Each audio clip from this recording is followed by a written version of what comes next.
হরে কৃষ্ণ হরে কৃষ্ণ হরে কৃষ্ণ। এখন খোলের বা বাঁশ আঠা বসানো হচ্ছে।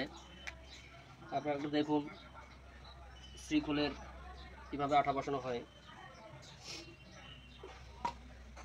এটা একটা ছোট শ্রীখোল, এটা আজকে ক্ষীরণ হবে। এখন আঠা দিয়ে রোদে দিব। আপনারা দেখুন কীভাবে শ্রীখোলের আঠা বসানো হয়। এটা একটা ছোট শ্রীখোলে আঠা বসানো হচ্ছে। আপনারা যদি কারো ছোট শ্রীখোলের প্রয়োজন হয় আমার এই নাম্বারে যোগাযোগ করবেন। যোগাযোগ করলে শ্রীখোল নেওয়ার ব্যবস্থা হয়ে যাবে। ঠিকানা হচ্ছে আলিপুরদুয়ার ডিস্ট্রিক্ট, যশোডাঙ্গা বাজার, আমার এই শ্রীখোল সেন্টার। আরও ভিডিও পাবেন আমার এই চ্যানেলটিতে।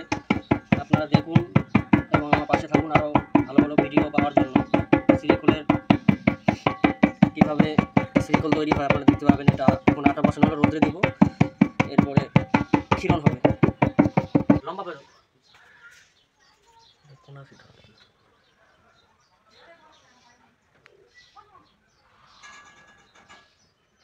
এগুলো শ্রীখোল। আমাদের এখানে নাল, ঢোলক, হারমোনিয়াম পেয়ে যাবেন।